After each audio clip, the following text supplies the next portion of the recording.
شو لشو چې پوه شو لشو چې پوه شو هغه چې پوه شو د خدای په خو شو لشو چې پوه شو لشو چې پوه شو.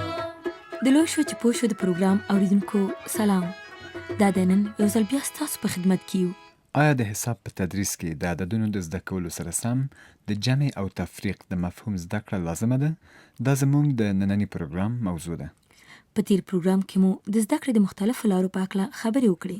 نن به لومړی په حساب کې د جمع او تفریق د دودیز تدریس په هکله د یو ښوونکي مرکې ته تاسو راوبولو. بادغو چې مو وفیږو چې په مثلا په یوه ټولګي کې که 10 نفره وي که د هغو د 10 نفره یې ښه زده شي بیا نو موږ خپل کار مثبت بولو او غواړو چې نورو ته یې بیا ورزده کړو. او بیا به واورو چې ښاغلی محمد یوسف نیازی د ښوونې او روزنې ټرینر ښه تدریس په څه کې ویني. بله میزه او ګټه پکې دا ده چې یو زده کوونکی د هر عدد دوه ډله ییز افراد یا په بل عبارت د یو عدد جمعي ترکیب پیژني. مثلا د 4 عدد کېدلی شي داسې ورښودل شي چې یو طرف ته هم 2 قلمه او بل طرف ته هم 2 قلمه چې دواړه سره 4 قلمه کیږي. او په پای کې به په همدې هکله د ځینو ښوونکو د اندېښنو د حل لپاره د سټډیو ټولګي ته مخه کړو. خو تر هغې مخکې به د څو عددونو جمع کول ووایو. د حساب په دودیزه زده کړه کې د جمع او تفریق عملي د عددونو د نښو د پوهېدلو څخه وروسته تدریسیږي.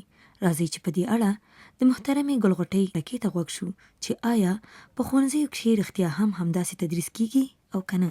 هغه ته یو د تختې په سر باندې یو راغړو هغه ته زده کوو چې هر یو په صنف کې تکرار شي په تکرار باندې دا کار په دوی باندې کوو.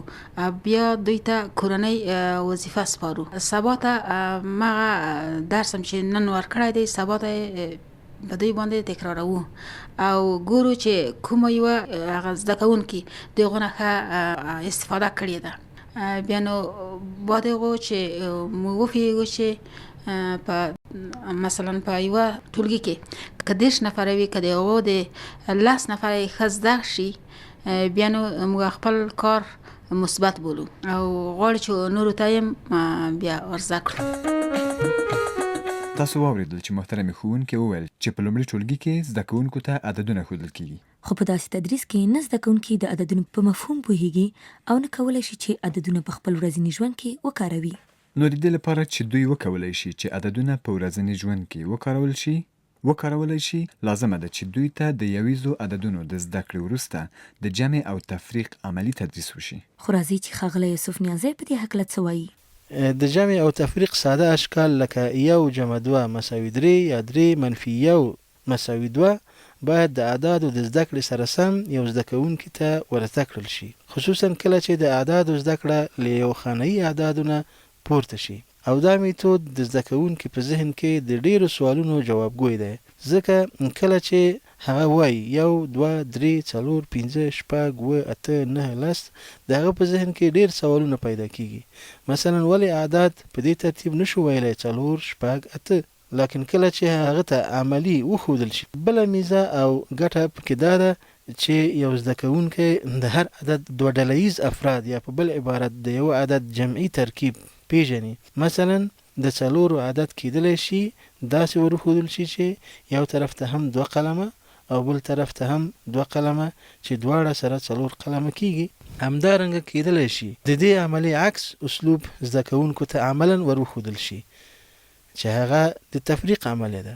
مثلا له 6 قلمونو نه چې سره یو ځای دي 2 دانې قلمونه بیل کړی شي او بیا له زده کوونکي څخه وغوښتل شي چې پاتې قلمونه وشمیري.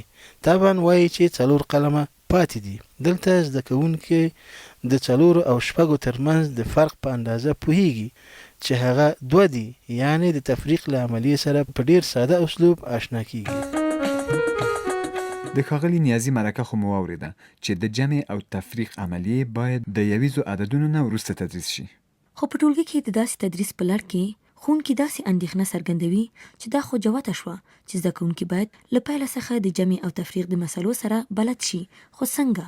د دې ستونزې د اورۍ لپاره زموږ همکار توریالي وردک تاسو ته یو نمونه‌یي لوست برابر کړی دی چې تاسو ته یې وړاندې کوو. ګرانو زده کوونکو، پرون مو کوم درس ولوست؟ په زړه مو دی؟ هو ښوونکي صاحب، د نهه شمېرل او لیکل مو زده کړل. نو نن به کوم عدد لولو؟ نن به لس زده کړو. ښه، لس به بیا ولولو، خو تر هغې مخکې به د څو عددونو جمع کول ووایو چې د جمع په معنا هم وپوهیږئ. جمع څه ته وایي ښوونکي صاحب؟ مینې ګلې، جمع یو ځای کولو ته وایي. لکه داسې، ته دا لرګي واخله. ښه صاحب. او کاروانه، ته دا واخله. ښه صاحب. وی شمېرئ. 1 2 3 4 5. دا 5 شول. 1 2 3 4. دا 4 شول ښوونکي صاحب. 5 خو ستا په لاس کې دي کارانه، او دا یې 6 7 8 9. دا ټول 9 شول. ډېر ښه مینې، همدغه یو ځای کولو ته جمع وایي. ښوونکي صاحب، خو په تېر درسونو کې مو هم داسې کول. هو ګرانه، خو هغه وخت مو یوازې شمیرل، اوس به یې جمع یا یو ځای کوو. تاسو دغه شګې، لرګي او لوبیا واخلئ او په خپلو کې دوه سره کینئ او جمع یې کړئ. څه ډول جمع کړو؟ هو یرغله ګله، تاسو لومړی دغه شګې، لوبیا او لرګي وشمیرئ. ښوونکي صاحب، لکه د پرون په څېر یې وشمیرو؟ هو وړانګې ګلې. 1 2 3 4 5 6 7 8 9. زموږ لرګي 9 دانې دي. 1 2 3 4 5 6 7 8 9. زموږ شګې هم 9 دي. 1 2 3 4 5 6 7 8 9. زموږ لوبیاوې هم 9 شوې. ډېر ښه، اوس خو پوهېدئ چې د لوبیا، شګې او لرګي ټول 9 شول. هو ښوونکي صاحب. نو اوس یو څو یوه خوا او یو څو بله خوا کېږدئ. بیا څه پرې کړو؟ بیا به همدغه لرګي، شګې او لوبیا په خپلو جوړو کې سره بیل بیل او بیرته سره جمع کړئ. څرنګه یې جمع کړو؟ اوس تاسو په خپلو کې دغه 9 لوبیا، لرګي او شګې څو ډوله سره بیلې بیلې کړئ او بیا یې بیرته سره یو ځای کړئ. نو پې وپوهیږئ. مینې، راځه، اسانه دی. ته دغه 3 لرګي دلته کېږده. دا دی 1 2 3. اوس نو دغه نور لرګي هم ورسره یو ځای کړه چې څو کېږي؟ 5 6 7 8 9. اوس مې زده شو. غیرت ته ګوره، له دغه 6 لوبیا سره چې 3 نور یو ځای کړو 9 کېږي. هو هیلې، خو زه یو بل ډول هم جمع کولی شم. څه ډول؟ 3 لوبیا یو خوا او دغه 1 2 3 دا نورې لوبیاوې، دا هم ټول 9 لوبیا شول.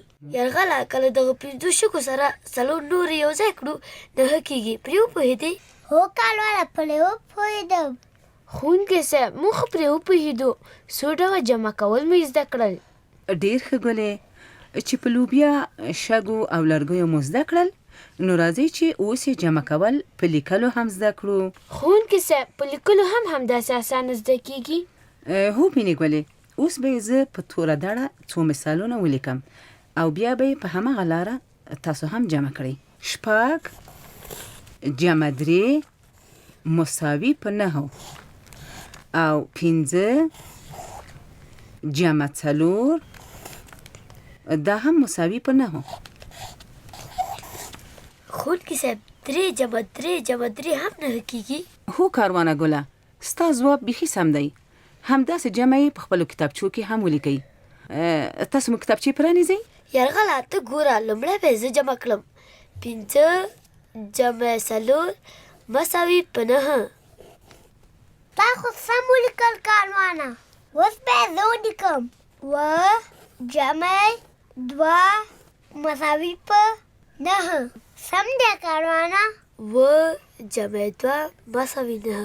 هو یرغله، بیخي سم دی لیکلی. غیرته، 4 جمع 4 جمع 1 دا هم 9 کېږي؟ هو هیله 3 جمع شپږ هم 9 کیږي.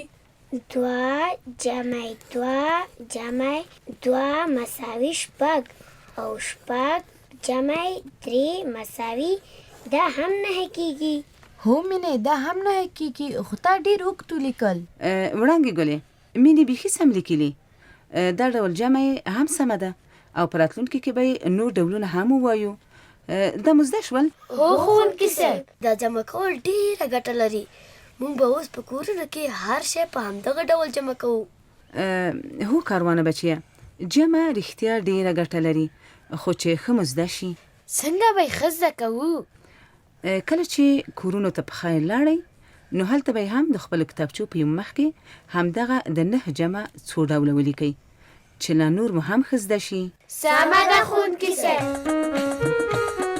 د پورتني لوست په شان که ښوونکي زده کوونکو ته حسابي مسلې د رښتینو څیزونو د مفهوم د پوهېدو لپاره وروښيي او څرنګه چې د زده کوونکو فکرونه سره توپیر لري ښایي هغه مسله دوی په بېلابېلو لارو حل کړي.